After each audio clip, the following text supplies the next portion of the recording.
Hello everyone, कैसे हो आप लोग। मैं अमर जायसवाल आपका अपने चैनल ऑफिसर्स एकेडमी पे फिर से स्वागत करता हूं। और आज है हमारा तीसरा दिन जो कि हम लोग एनटीपीसी के सेट को बनाएंगे। तीसरे सेट में आज भी मैंने 20 न्यू टाइप के क्वेश्चन लिए हैं, जिसमें हर एक क्वेश्चन में कुछ ना कुछ आपको नया सीखने को मिलेगा, नया कॉन्सेप्ट भी है। ठीक है, तो कॉपी पेन लेके बैठ जाइए और बने रहिए। पूरे वीडियो को देखें अंत तक, हर एक क्वेश्चन को करें। इससे आपको फायदा होने वाला है। आगे एग्जाम होने वाला है 7th चरण भी, और साथ ही साथ एनटीपीसी सीबीटी 2 सारे एग्जाम्स में ये हेल्पफुल होगा। ठीक है, तो बढ़ते हैं हमारे पहले क्वेश्चन पे। ओके, तो ये हमारा पहला क्वेश्चन, ये स्पीड एंड टाइम से मैंने लिया है। इसमें कहा है कि एक व्यक्ति 45 किलोमीटर की दूरी 50 मिनट में तय करता है। ठीक है, एक व्यक्ति 45 किलोमीटर की दूरी 50 मिनट में कवर करता है। तो पूछा है कि 135 किलोमीटर की दूरी कितने मिनट में कवर करेगा। ठीक है, तो देखो, तो अगर यहाँ से देखा जाए तो कितने टाइम्स से 3 टाइम्स, तो ये भी कितने टाइम्स हो जाएगा 3 टाइम्स, मतलब 150 मिनट। ये 3 टाइम्स कैसे है डिवाइड करके आप लोग देख सकते हो ब्रो। 5 तिया 15 के 5 बाकी 1 4 बार 1 13, मतलब कट रहा है ये 3 बार में। ठीक है, तो 150 मिनट को हम लोग क्या लिख सकते हैं, 120 मिनट प्लस 30 मिनट। 120 मिनट मतलब 2 घंटे और 30 मिनट। आई होप ये आपको समझ में आ गया होगा। आंसर हमारा थर्ड ऑप्शन होगा। बढ़ते हैं अपने अगले क्वेश्चन पे। ये क्वेश्चन है हमारा मेंसुरेशन से। इसे आप लोग ट्राई करें, बहुत ही ईजी है। और आप लोगों को शायद से फॉर्मूला भी याद होगा। यदि एक घन का कुल पृष्ठ क्षेत्रफल 72 है, कुल पृष्ठ क्षेत्रफल घन का क्या होता है, टोटल सरफेस एरिया होता है 6 इंटू ए स्क्वायर। ये हमारा कितना गिवन है 72। तो ए स्क्वायर बराबर कितना हो गया 12। तो ए बराबर हमारा कितना आ गया अंडर रूट 4 इंटू 3 लिख सकते हैं 12 को। 4 का रूट 2 तो ये बाहर हो जाएगा, बच जाएगा रूट 3। तो हमारा साइड ऑफ क्यू क्या आ गया 2 रूट 3। अब हमें क्या निकालना है, घन का विकर्ण।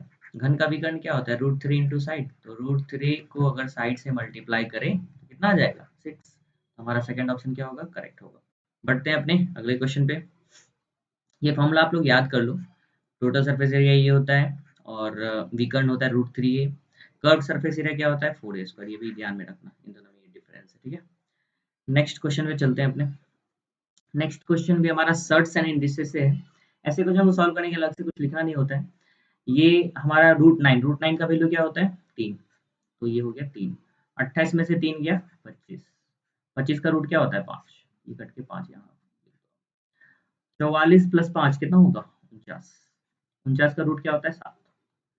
और 176 में से अगर 7 घटा दे तो क्या आ जाएगा अंडर रूट 169। और 169 रूट मतलब किसका स्क्वायर होता है 13 का। तो हमारा करेक्ट आंसर क्या हो जाएगा, ऑप्शन बी।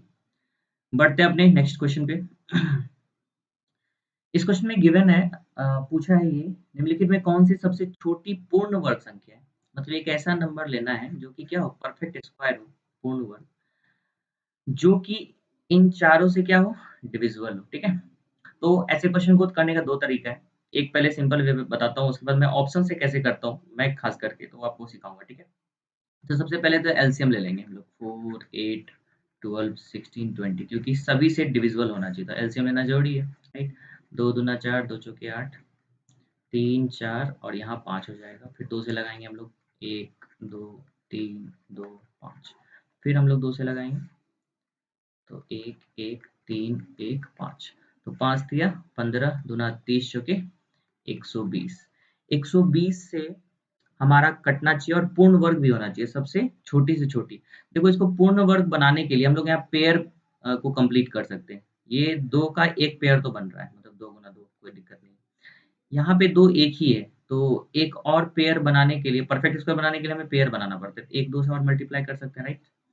फिर 3 भी एक है, 5 भी एक है, मतलब 3 को भी हमें पेयर बनाना है तो 1 3 से एक्स्ट्रा मल्टीप्लाई करना पड़ेगा, और 5 का भी पेयर बनाना है तो 5 को भी एक्स्ट्रा मल्टीप्लाई करना पड़ेगा। अब इन सबको मल्टीप्लाई करके चेक कर लो, जो नंबर होगा वही हमारा परफेक्ट स्क्वायर सबसे स्मॉलेस्ट होगा, जो कि इन चारों से कट रहा होगा, मतलब इन पाँचों से कट रहा है। तो 25, 25 चौके 100, यहाँ 9 नचा के 36, 36 गुना 100 मतलब 3600 हमारा आंसर हो जाएगा। मैं इसे ऑप्शन से कैसे चेक करता हूँ, तो सबसे पहले इसमें सबसे छोटा परफेक्ट स्क्वायर नंबर देखता, तो वो ये है।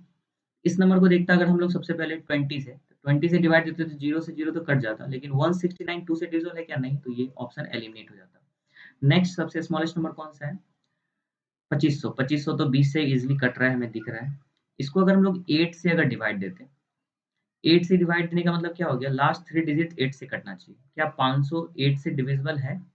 डिवाइड करके देखो, 800 के 48, 2 उसमें गया 20, 8 दूना 16, बच गया 4, मतलब 62.5, मतलब 8 से परफेक्टली डिविजिबल नहीं है लास्ट का 3 डिजिट। इट मीन्स ये 8 से डिविजिबल नहीं है। तो इन सब के एलसीएम से भी डिविजिबल नहीं होगा ये। नेक्स्ट है 3600। 3600 देखो, 4 से कट रहा है, 8 से कट रहा है, लास्ट का 3 डिजिट 8 से कटेगा, कट के देख लो। 8 8 7 56, 8 5 40, 75 बार में कट रहा है, मतलब ये 8 से भी डिविजिबल है। 12 से डिविजिबल होने के लिए मतलब क्या होना चाहिए, वो 3 और 4 दोनों से डिविजिबल होना चाहिए। 3 से डिविजिबल है, 6 3 9, 3 से डिविजिबल हो जाएगा।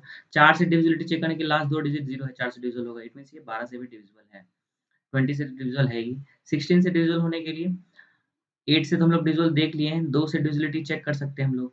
अगर इसको पहले 2 से डिवाइड कर ले तो 1800 बचता है। अब हम 8 से चेक कर ले तो 8 से डिवाइड होने के लिए लास्ट का 3 डिजिट 8 से डिविजिबल है। इट मीन्स ये 16 से भी डिविजिबल होगा, मतलब थर्ड ऑप्शन ही हमारा क्या होगा, करेक्ट ऑप्शन। इस तरह से भी चेक कर सकते हो। मुझे बताने में काफ़ी टाइम लगा, लेकिन अगर आप ये मेथड जानते हो खुद से तो ये काफ़ी कम टाइम में आप सॉल्व कर सकते हो, ठीक है? बढ़ते हैं अपने नेक्स्ट क्वेश्चन पे। ये क्वेश्चन है हमारा एक स्पीड एंड डिस्टेंस है। इसमें कहा है 80 मीटर लॉन्ग ट्रेन जो है, एक खंबे को 8 सेकंड में पार कर सकती है, ठीक है? तो अगर कोई खंबा को एक ट्रेन क्रॉस करता है ना, तो डिस्टेंस जो लेते हैं ना, उस ट्रेन का हम लोग को लेंथ का ही लेना होता है, मतलब ट्रेन का जितना लेंथ होता है उसे ही हम लोग डिस्टेंस कवर्ड बाय ट्रेन मानते हैं उस 8 सेकंड में, मतलब उस टाइम में, गिवन टाइम में। तो 8 सेकंड लगा है इसे, और 80 मीटर लंबा ट्रेन है। स्पीड ऑफ ट्रेन अगर निकाले हम लोग तो क्या होगा, distance upon time, that is 10 metre per second का स्पीड है किसका, इस ट्रेन का। इसमें क्या है, 120 मीटर लंबे पुल को पार करने में ट्रेन को कितना समय लगेगा। तो अब जो ट्रेन डिस्टेंस कवर करेगा वो कितना करेगा, 120 मीटर तो उस पुल का लंबाई है, और साथ ही साथ 80 मीटर इस ट्रेन का भी है। इतना डिस्टेंस मतलब 200 मीटर का डिस्टेंस ट्रेवल करेगा ट्रेन, और स्पीड कितना है, 10 है। स्पीड तो चेंज नहीं होगा। ये कितना हो गया, 200 बटा 10, मतलब 20 सेकंड में। अब उस पुल को है ट्रेन 20 सेकंड में पार कर सकता है। सो हमारा थर्ड ऑप्शन क्या होगा, करेक्ट होगा। आई होप कि आपको समझ में आ गया होगा। नेक्स्ट बढ़ते हैं अपने अगले क्वेश्चन पे। इस क्वेश्चन में कहा गया है आमिर की आय आशीष की आय से 10% अधिक है, ठीक है? यदि आशीष की आय 24,000 रुपये है तो आमिर की आय क्या होगी। तो 10% का अगर फ्रैक्शनल वैल्यू निकाला जाए तो क्या आ जाएगा, 1/10, ठीक है? तो कह रहा है आमिर की आय आशीष की आय से 10% अधिक है। अगर मैं इसे आशीष का आय मानूं तो आमिर का आय कितना हो जाएगा, 10 प्लस 1 11, ये हो जाएगा आमिर का, राइट? इसमें गिवन क्या है, आशीष का जो आय है वो 24,000 है, मतलब 10 यूनिट का वैल्यू है 24,000। तो 1 यूनिट का वैल्यू क्या हो जाएगा, 2400, और 11 यूनिट का वैल्यू क्या हो जाएगा, तो 11 से मल्टीप्लाई कर दो, 0 0 4, 26,400। तो हमारा आमिर का जो इनकम होगा वो क्या होगा, 26,400। तो ये हमारा करेक्ट ऑप्शन होगा। दूसरा तरीका, अगर ये मल्टीप्लाई करने का आपको मन नहीं है यहाँ से, ठीक है, मैं यहीं से देख लेता। आमिर का आय 11 है और आशीष का आय 10 है, तो आमिर का जो भी आय होगा ना वो 11 का मल्टीपल होगा। तो 11 का मल्टीपल मैं चेक करता, 4 2 6, 6 में से 4 गया 2, तो ये नहीं होगा। 2 2 4, 4 में से 6 गया -2, तो ये भी नहीं होगा। 3 2 5, 5 में से 6 गया -1, ये भी नहीं होगा। 4 2 6, 6 में से 6 गया 0। इट मीन्स ये 11 से डिविजिबल है, तो फोर्थ ऑप्शन मेरा करेक्ट ऑप्शन होगा। नेक्स्ट बढ़ते हैं अपने अगले क्वेश्चन पे। इस क्वेश्चन में कह रहा है 3 5 6 एक्स वाई, 6 और 5 दोनों से डिविजिबल है, तो एक्स वाई का मान निकालना है हमें, ठीक है? कोई भी नंबर 6 एंड 5 दोनों से डिविजिबल है, इट मीन्स वो 6 एंड 5 के एलसीएम से भी डिविजिबल होगा। तो 6 और 5 का एलसीएम क्या होगा, 30। अब सोच लो कोई भी नंबर अगर 30 से डिविजिबल है, इट मीन्स उसका यूनिट डिजिट तो 0 होना चाहिए, क्योंकि यहाँ भी इसका यूनिट डिजिट क्या है, 0। इट मीन्स y का वैल्यू हमें पता चल गया 0, और ऑप्शन में भी देखा जाए तो 3 3 ऑप्शन में 0 यहाँ दिख रहा था। अब हमें क्या मिला हुआ है, 3 5 6 x 0। अब ये जो नंबर है वो किससे डिविजिबल होना चाहिए, 3 से डिविजिबल होना चाहिए, क्योंकि 0 तो कट गया। अब लास्ट का कोई भी नंबर 3 से कब डिविजिबल होता है, ये सोचो आप। जब उसका सम क्या हो जाए, 6 पंचे 30, ठीक है? सम 6 5 11, 11 3 14, 14 में और हम लोग क्या-क्या जोड़ सकते हैं जिससे कि वो 3 से कट जाए। अगर हम 1 जोड़ दें तो 15, तो 3 से कट जाएगा, तो हमारा पॉसिबल पेयर क्या हो सकता है 1,0। अगर हम इसमें क्या जोड़ दें 2, तो 14 2 16 तो नहीं होगा, 14 3 17 नहीं, 14 4 18। अगर इसमें हम लोग x की जगह पे 4 रख दें तो क्या होगा ये, क्या होगा ये 18 हो जाएगा। 18 मतलब 3 से डिविजिबल हो जाएगा, तो दूसरा पेयर क्या बन रहा है 4, 0। तो हमारा करेक्ट ऑप्शन क्या हो जाएगा, ऑप्शन सेकंड। ठीक है। नेक्स्ट बढ़ते हैं अपने अगले क्वेश्चन पे। इस क्वेश्चन में कहा है लागत मूल्य 1500 रुपए की एक वस्तु है, ठीक है, मतलब 1500 रुपए की एक वस्तु है। ए इसे 10% के लाभ पर बी को बेचता है और बी इसे 20% के लाभ पर सी को बेचता है, तो सी का क्रय मूल्य क्या होगा। ऐसे क्वेश्चन को करने का बहुत सिंपल सा तरीका है। ए के लिए क्रय मूल्य कितना हो गया 1500। अब ए जो विक्रय करेगा वो बी खरीदेगा, मतलब ए का विक्रय मूल्य बी का क्रय मूल्य, तो हम लोग डायरेक्टली यहाँ पे भी लिख सकते हैं बी का क्रय मूल्य। बी का क्रय मूल्य कितना हो जाएगा, ए से 10% के लाभ पे बेच रहा है, 10% का लाभ मतलब 11/10, 10% मतलब हम लोग लिखते हैं 1/10। तो अगर हम लोग एसपी निकाले, एसपी और सीपी का रेशियो, तो एक जोड़ना पड़ेगा, तो ये एसपी हो गया सीपी हो गया, 10% के लाभ पे गुना।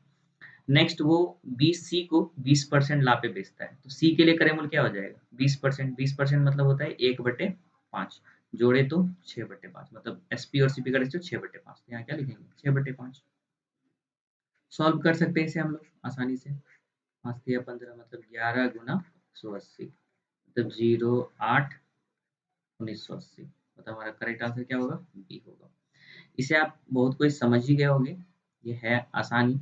दूसरा तरीका इसको देखो, डायरेक्टली 11/10 6/5 से क्यों मल्टीप्लाई कर रहे हैं, इसको आप समझना है, नहीं तो यूनिट यूनिट करना पड़ेगा। 1500 रुपये का था, अब 10% के लाभ पे बेच रहा है, मतलब 1/10। अगर 10 हमारा सीपी होगा तो एक क्या होगा हमारा लाभ होगा। लाभ सीपी है तो एसपी क्या होगा हमारा 11 होगा कि नहीं। अब 10 यूनिट का वैल्यू लिखेंगे 1500, तो 1 यूनिट का निकालेंगे तो 150, फिर 11 यूनिट का निकालेंगे तो फिर मल्टीप्लाई करेंगे, काफ़ी टाइम लगेगा, तो एक ही बार यहाँ पे मल्टीप्लाई में लिख के हम लोग उसे सॉल्व कर सकते हैं। ठीक है, बढ़ते हैं अपने नेक्स्ट क्वेश्चन पे। इस क्वेश्चन में कह रहा है कि 40,000 रुपए की राशि को 40,000 रुपए की राशि को 40% प्रति वर्ष की दर से चक्रवृद्धि ब्याज पर, मतलब प्रिंसिपल हमारा दिया है 40,000, ठीक है, रेट दिया हुआ है हमारा 40% एंड टाइम दिया है 1.5 ईयर्स, ठीक है, पे इन्वेस्ट किया गया है, और ब्याज जो है 40% अर्धवार्षिक है। अर्धवार्षिक होने के केस में हम लोग रेट क्या ले लेते हैं, रेट आधा हो जाता है और टाइम दोगुना हो जाता है। टाइम मतलब 3 ईयर्स ले लेंगे, ठीक है, ईयर्स नहीं बोला जाए, टाइम टाइम 3 यूनिट ले लेंगे, ठीक है, प्रिंसिपल हमारा वही रहेगा। अब इसे सॉल्व करने का क्या तरीका है, तरीका बहुत सारे हैं। कंपाउंड इंटरेस्ट निकालने के लिए सबसे इजी तरीका ये है, जो रेट है हमारा वो 20%, इसको फ्रैक्शन में चेंज कीजिए पहले, तो 20% मतलब 1/5, राइट। तो 1/5 का मतलब क्या हो गया, अगर ये हमारा प्रिंसिपल है तो ये हमारा क्या होगा इंटरेस्ट होगा, और इन दोनों को जोड़ दे तो क्या हो जाएगा अमाउंट हो जाएगा, राइट। तो कैसे बढ़ रहा है, ये हमारा प्रिंसिपल ये हमारा अमाउंट, नेक्स्ट ईयर भी प्रिंसिपल ये हमारा अमाउंट, उसके नेक्स्ट ईयर भी ये प्रिंसिपल है ये हमारा अमाउंट, 3 साल के लिए करना है 3। तो अब हम लोग क्या करते हैं इन तीनों को मल्टीप्लाई करते हैं, मल्टीप्लाई करने पे कितना होगा 125, और इसे मल्टीप्लाई करने पे कितना मिलेगा 216। ये हमारा प्रिंसिपल हो गया, ये अमाउंट हो गया, तो चक्रवृद्धि ब्याज क्या होगा इन दोनों का डिफरेंस, घटाते हैं 191। अब हमें क्या गिवन है, देखो प्रिंसिपल गिवन है, मतलब 125 यूनिट का जो वैल्यू है वो हमें क्या गिवन है 40,000। हमें 91 यूनिट का वैल्यू निकालना है। सबसे पहले 1 यूनिट का वैल्यू निकालना पड़ेगा, 40,000/125, काट सकते हैं 25 25 125, और 25 से काट रहे हैं ना, तो 25 से कम 25, 25 हो गए 150, तो 1600, फिर 5 से काटो, 5 तिया 15, 320, तो 91 यूनिट का वैल्यू क्या होगा 91 गुना 320, जीरो, दो एकम दो, देखो जीरो के बाद यूनिट डिजिट 2 ही आने वाला है, तो ऑप्शन में हमारा सिर्फ सेकंड ऑप्शन ऐसा दिख रहा है, थर्ड ऑप्शन ऐसा दिख रहा है, तो third option is correct option. ठीक है, बढ़ते हैं अपने अगले क्वेश्चन पे। ये हमारा 10वां क्वेश्चन है, मतलब 50वां क्वेश्चन है। 50 में इसलिए लिख रहा हूँ, 41 से 50 इसलिए है क्योंकि 1 से स्टार्ट हुआ था, हर एक सेट में 20-20 जा रहा है, तो तीसरा सेट चल रहा है 40 से 60 नंबर ऑफ क्वेश्चन से, तो ये हमारा 50वां क्वेश्चन है हमारा।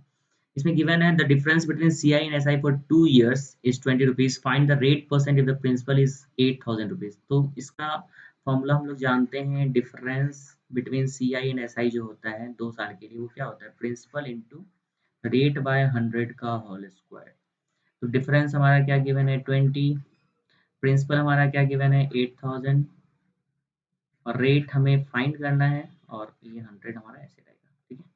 ये क्या आ गया 20/8000 आर स्क्वायर बाय 1 पे 4 जीरो, मतलब 100 का स्क्वायर कितना होगा 10,000 रुपया।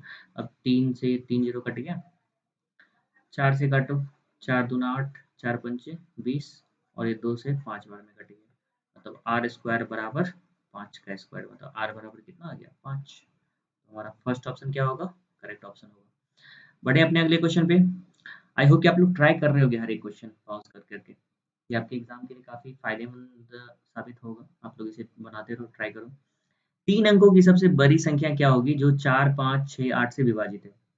तो ऐसे केस में हम लोग क्या करेंगे, सिंपली फटाफट एलसीएम निकालेंगे हम लोग। एलसीएम निकालने में हमें क्या मिलेगा, 2 दूना 4, 2 तिया 6, 2 चौके 8, फिर 2 से करो, 2 एकम 2, 5, 3, 2 एकम 2, तो 2 दूना 4, 4 पंचे 20, 20 तिया 60 दूना 120, मतलब 120 से डिविजिबल होगा, राइट। तो 120 से डिविजिबल का मतलब क्या हो गया, 120 के टाइम्स के की जगह पे कोई भी नंबर रख सकते हैं हम लोग इंटीजर में, ठीक है। और वो नंबर क्या होना चाहिए, लेस देन 1000 होना चाहिए, क्योंकि हमें क्या कह रहा है, 3 अंकों की, सब 3 अंकों की चाहिए ना सबसे बड़ी संख्या। तो अगर हम लोग इसमें सोचो 9 से मल्टीप्लाई करते हैं तो 12 में क्या होता है 108, मतलब 1080 हो जाएगा। अगर 8 से गुना करते हैं तो 12 8 96, 960, मतलब सबसे बड़ी संख्या क्या हो जाएगी 960। ऐसे हम लोग चेक कर सकते हैं, ऐसे क्वेश्चन में हम लोग इजीली मल्टीप्लाई करके ही निकाल लेते हैं, ऐसा ही क्वेश्चन आता है हमारे पास। ऐसा बहुत बड़ा क्वेश्चन नहीं आएगा जिसमें आपको दिक्कत हो, ठीक है। नेक्स्ट क्वेश्चन पे चलते हैं हमारा। ये क्वेश्चन हमारा ट्रिगो से, इसमें पूछा है कि what will be the value of this expression, that is cot 77 degree into cot 32 degree plus 1 upon cot 32 degree minus cot 77 degree. तो ऐसा तो हम लोग cot 32 cot 77 का वैल्यू तो नहीं जानते, लेकिन ये फॉर्मूला पे बेस्ड है, राइट।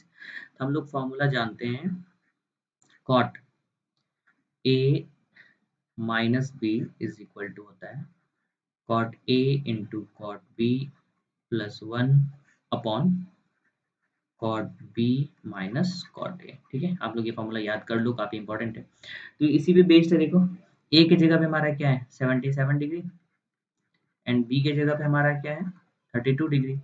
तो इसका वैल्यू हो जाएगा cot 77 डिग्री माइनस 32 डिग्री। अगर घटाते हैं हम लोग तो ये हमारे पास क्या आएगा 5 एंड 4, मतलब 45 डिग्री। cot 45 डिग्री क्या होता है 1, तो हमारा थर्ड ऑप्शन क्या होगा, करेक्ट होगा।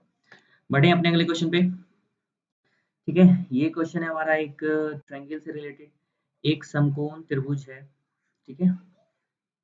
समकोण त्रिभुज में एंगल बी जो है वो 90 है, एंड एंगल सी जो है 30 डिग्री, ये हमारा 30 डिग्री है, ठीक है। यदि ए बी की लंबाई 12√3, ये हमारा 12√3 की है, ठीक है। तो ए सी की लंबाई क्या होगी। तो हम लोग इसमें ट्रिगो का एक्चुअली क्वेश्चन ये बन गया है, ठीक है। तो अगर ये 30 है और ये परपेंडिकुलर गिवन है और ये हाइपोटेनस पूछ रहा है, तो परपेंडिकुलर हाइपोटेनस किस में होता है, साइन में। तो साइन 30 का फॉर्मूला लगाएंगे, राइट। साइन 30 डिग्री बराबर परपेंडिकुलर अपॉन हाइपोटेनस। साइन 30 क्या होता है 1/2 बराबर 12√3/h, क्रॉस मल्टीप्लीकेशन करो h बराबर 24√3, ठीक है। तो हमारा थर्ड ऑप्शन क्या होगा, करेक्ट होगा। बढ़े अपने अगले क्वेश्चन पे। ओके, तो यहाँ पे पूछा गया है कि ये दो अलजेब्रिक एक्सप्रेशन है, इसका एलसीएम क्या होगा। एलसीएम निकालने के लिए हम लोग क्या करते हैं, सबसे पहले इसको फैक्टराइज करते हैं। a⁴ माइनस b⁴ को अगर हम लोग फैक्टराइज करें तो हमें क्या मिलेगा, a स्क्वायर का होल स्क्वायर से लिख सकते हैं, और b⁴ को हम लोग क्या लिख सकते हैं, b स्क्वायर का होल स्क्वायर। तो a स्क्वायर माइनस b का फॉर्मूला क्या होता है, a minus b into a plus B, right. और इसे हम लोग फैक्टराइज करें तो ये क्या आ जाएगा, a minus B into A plus B into A square plus B square, ठीक है। और दूसरा हमारे पास क्या है, A cube minus B cube, इसका फॉर्मूला होता है a minus B into A square plus A B plus B square, ठीक है। इन दोनों का अगर हमें एलसीएम निकालना है, एलसीएम क्या होता है, जो भी कॉमन और नॉन कॉमन टर्म्स होते हैं उसका हाईएस्ट पावर जो होता है उसे ही हम लोग क्या करते हैं, एलसीएम में कंसीडर करते हैं। तो एलसीएम जो हो जाएगा, सबसे पहले a माइनस बी तो कॉमन है, तो एक a माइनस बी आ गया, ठीक है। उसके बाद ए प्लस बी एक ही जगह है तो हाईएस्ट पावर 1 ही ए प्लस बी लेंगे हम लोग। A square plus B square एक ही जगह है तो ए स्क्वायर प्लस बी स्क्वायर लेंगे ही। उसके बाद ये भी अलोन है तो इसे भी लेंगे हम लोग, A square plus A B plus B square, ठीक है। अब अगर इसे हम लोग मल्टीप्लाई करें तो हमें क्या मिलेगा, देखो A minus B into A plus B, तो ये हो गया A square minus B square और A square minus B square into A square plus B square, तो ये हमारा A to the power 4 minus B to the power 4 ही आ गया, राइट। और ये क्या हो गया, A square plus A B plus B square. अब अगर ऑप्शन से देखिए हमारा कौन सा ऑप्शन मैच कर रहा है, देखो देखो देखो, फर्स्ट ऑप्शन मैच कर रहा है, राइट। तो हमारा फर्स्ट ऑप्शन क्या होगा, करेक्ट ऑप्शन होगा। बढ़े अपने अगले क्वेश्चन पे। Yes, this question is from time and work, okay. So इस क्वेश्चन में कहा गया है ए और बी एक काम को 12 दिन में कर सकते हैं, ए एंड बी एक काम को 12 दिन में करते हैं, राइट। और बी एंड सी उस काम को 16 दिन में कर सकते हैं, एंड सी एंड डी उस काम को 48 दिन में करते हैं, ओके। ठीक है, अब तीनों मिलके अगर काम करेंगे कितने समय में कर पाएंगे। सबसे पहले तो टोटल वर्क हमें मानना है, टोटल वर्क हमारा क्या होगा, इन तीनों का एलसीएम, राइट। 48 12 16 का एलसीएम में 48 पता चल रहा है, सबसे कट रहा है, 12 चौके 48 16 43 48 से कम 48, तो ए प्लस बी का एफिशिएंसी क्या हो गया 4, बी प्लस सी का एफिशिएंसी क्या हो गया 3, और सी प्लस ए का एफिशिएंसी क्या हो गया 1, ओके। तो तीनों मिलके करेंगे, अगर हम तीनों को ऐड करें तो इधर क्या हो जाएगा 2 into efficiency of A plus B plus C, और इधर ऐड करें तो 4 3 7 1 8, तो 2 से ये कितना बार में कट गया 4, तो ए प्लस बी प्लस सी का एफिशिएंसी क्या हो गया 4, तो तीनों मिलके अगर काम करें ए प्लस बी प्लस सी, तो टोटल टाइम कितना लगेगा 12 दिन, okay. So the second option is correct option. Okay, so let's move further on the next question. Okay guys, ये क्वेश्चन है हमारा रोहम्बस से। रोहम्बस का फॉर्मूला शायद आप लोगों को पता होगा, फॉर्मूला नहीं भी है तो भी चलेगा, क्योंकि बहुत सारे क्वेश्चन ऐसे ही बन जाते हैं, प्रॉपर्टीज याद होनी चाहिए। क्वेश्चन में गिवन है एक समचतुर्भुज का जो विकर्ण है, एक है 30 और दूसरा है 16। क्या क्या है, एक है 30 और दूसरा 16। ये अगर हम लोग 16 माने तो ये क्या हो जाएगा 30, और समचतुर्भुज का विकर्ण एक दूसरे को समद्विभाजित करता है, राइट, परपेंडिकुलरली। तो समद्विभाजित का मतलब आधा आधा बांटता है ना, 30 है तो ये 15 हो जाएगा, ये भी 15 हो जाएगा, ये 16 है तो ये भी 8, ये भी 8 हो जाएगा, राइट, ये 90 डिग्री। तो ये एक राइट एंगल ट्रायंगल बन गया। अब राइट एंगल ट्रायंगल का एक साइड 8 है, एक 15 है, तो तीसरा 17 होगा ना, क्योंकि 8 15 17 ये एक पाइथागोरस ट्रिपल है, जो कि सभी को याद होना चाहिए, ठीक है। अब हमें इसे परिमाप निकालना है। परिमाप क्या होता है, सभी भुजाओं का योग, और सभी भुजाएं समचतुर्भुज का इक्वल होता है, तो परिमाप क्या हो गया 17 गुना 4 मतलब 68। तो हमारा थर्ड ऑप्शन क्या होगा, करेक्ट ऑप्शन होगा। बढ़े अपने नेक्स्ट क्वेश्चन पे। ओके, ये क्वेश्चन काफी इंटरेस्टिंग है, अच्छा भी है, आप लोगों को सीखना चाहिए। इसमें कहा गया है बलराम एक कार्य को 40 दिनों में कर सकता है। तो बलराम एक काम को 40 दिनों में कर सकता है, और वो इस काम को 8 दिनों तक करता है। बलराम 8 दिनों तक करता है, उसके बाद काम को छोड़ देता है, और शेष काम जो बचता है, उस शेष काम को कौन करता है, हमारा राम। राम उस काम को 20 दिनों में करता है। तो मैं ऐसा क्यों लिखा हूँ, ये दोनों इक्वल क्यों होगा, इसको समझना है अच्छे से। मैं इसको बलराम की इफिशियंसी मान रहा हूँ, ये बी जो है वो बलराम की इफिशियंसी है, और आर जो है राम की इफिशियंसी। तो हम लोग एक चीज जानते हैं ना, इफिशियंसी गुना time is equal to total work, ठीक है। अब यहाँ देखो पहले दिया था बलराम 40 दिनों में काम को पूरा कर सकता है, तो बलराम टोटल टाइम लेता है 40, और बलराम की इफिशियंसी बी है। तो इफिशियंसी को अगर हम लोग टाइम से मल्टीप्लाई कर दे तो ये टोटल वर्क हो गया, तो ये हमारा आ गया टोटल वर्क, ठीक है। और राइट हैंड साइड में देखें तो यहाँ भी वही है, बलराम जो है 8 दिनों तक काम किया उसकी इफिशियंसी से, ये कुछ वर्क किया उसने, फिर बचा हुआ काम को राम ने किया, तो राम की इफिशियंसी राम के द्वारा लिया गया टाइम। तो ये एक इक्वेशन बन गया। तो अब इसको इधर मैं ले आता हूँ, तो बलराम की एफिशिएंसी गुना 40 में से बलराम की एफिशिएंसी गुना 8 घटा दे, तो बलराम की एफिशिएंसी गुना क्या बचा 32, और राइट हैंड साइड में क्या बचा, राम की एफिशिएंसी गुना 20। तो बलराम और राम की एफिशिएंसी का जो रेशियो आया वो क्या आ गया, 4 से कट रहा है ना, 4 पंचे 20 4 अट्ठे 32, राइट। अब सबसे पहले हमें क्या निकालना है, अब कितने समय में भी एक साथ काम करते हुए पूरा कर सकते हैं, दोनों मिलके जो काम पूरा करेंगे वो कितने दिन में करेंगे। सबसे पहले हमें टोटल वर्क निकालना पड़ेगा, ठीक है, बटे टोटल इफिशियंसी। तो टोटल इफिशियंसी तो पता चल गया 8 5 13। टोटल वर्क कैसे आएगा, टोटल वर्क आ जाएगा कैसे, देखो ये बलराम टोटल टाइम 40 दिन लेता है, और बलराम की इफिशियंसी 5 है, तो 40 पंचे 200, 200 बटे 13 हमारा क्या हो जाएगा, नंबर सी। आई होप ये क्वेश्चन समझ में आया होगा, काफी अच्छा क्वेश्चन है, सीखना चाहिए आप लोगों को। नेक्स्ट क्वेश्चन में मूव करते हैं। यस, इस क्वेश्चन में गिवन एक ट्रायंगल है A B C, A B C and C, A B सी।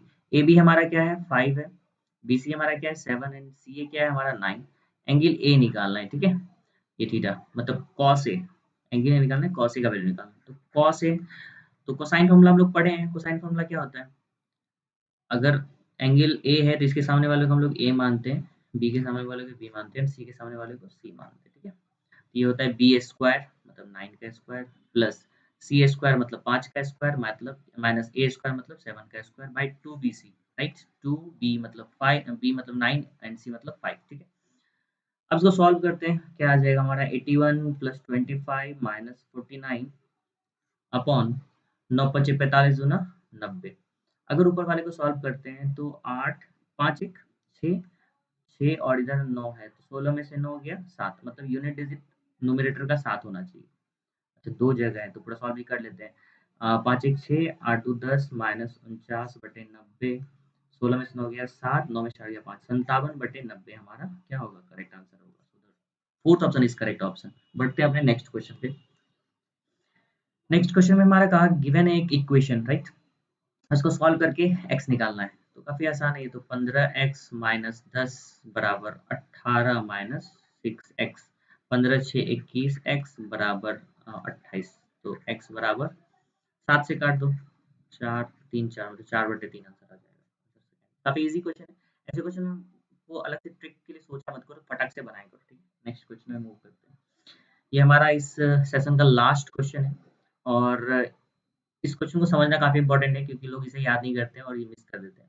देखो, जब कभी भी एक लाइन का इक्वेशन निकालना हो और उसमें 2 पॉइंट मालूम हो मतलब, तो इसका एक फ़ॉर्मूला होता है। देखो y minus y1 is equal to m into x minus x1, ठीक है? यहाँ पे y2 भी हो सकता है, यहाँ पे x2 भी हो सकता है, ठीक है? जो आपको यूज़ करना हो, ठीक है? m होता है स्लोप, स्लोप निकालने का अलग फ़ॉर्मूला होता है। स्लोप होता है कि स्लोप जो निकालते हैं हम लोग वो कैसे निकालते हैं, दोनों कोऑर्डिनेट के y कोऑर्डिनेट को मतलब दोनों पॉइंट के y कोऑर्डिनेट को सब्ट्रैक्ट करते हैं, मतलब y2 minus y1 divided by x2 minus x1, okay. तो अब इसका जो इक्वेशन हमें निकालना है तो ये फॉर्मूला क्या हो जाएगा, y माइनस y1। y1 आप इसे भी ले सकते हो, चूज कर सकते हो, इसे भी चूज कर सकते हो, ये डिपेंड करता है आप पे। तो मैंने इसे ही लिया है, y minus y1 is equal to m हम लोग बाद में निकालते हैं, पहले x माइनस x1 की जगह पे क्या रखना है 2। अब m निकाल लेते हैं। m निकालने के लिए y2 माइनस y1 मतलब 2 में से अगर -3 को सब्ट्रैक्ट करें तो ये जाएगा 5, x2 माइनस 1 में से अगर 2 को सब्ट्रैक्ट करें तो आ जाएगा -1, तो ये हमारा क्या आ गया -5। ये हो गया -5। तो y plus 3 is equal to -5x plus 10, that is 5x plus y minus 7 is equal to 0। 5x plus y minus 7 is equal to 0, so the third option is correct option. I hope ये सारे question आपको समझ में आए होंगे। हर एक question में एक ना एक कंसेप्ट छुपा हुआ है, इसलिए मैं कहता हूँ कि आप लोग पूरा वीडियो देखिए, जिससे कि आप लोग हर एक दिन कुछ ना कुछ तो नया सीख जाओगे, ठीक है। और कुछ ना कुछ आपकी ज़िंदगी में वैल्यू ऐड होगा, होके रहेगा, अगर आप लोग देखना चाहो, सीखना चाहो तभी तो। अदरवाइज यूट्यूब पे बहुत सारी चीज़ें पड़ी हुई, कॉमेडी मतलब ब्ला ब्ला बहुत सारी चीज़ें हैं, ठीक है। तो क्या देखना है क्या करना है वो आप लोग डिसाइड करो। Okay, thank you for watching this, बने रहे हमारे साथ।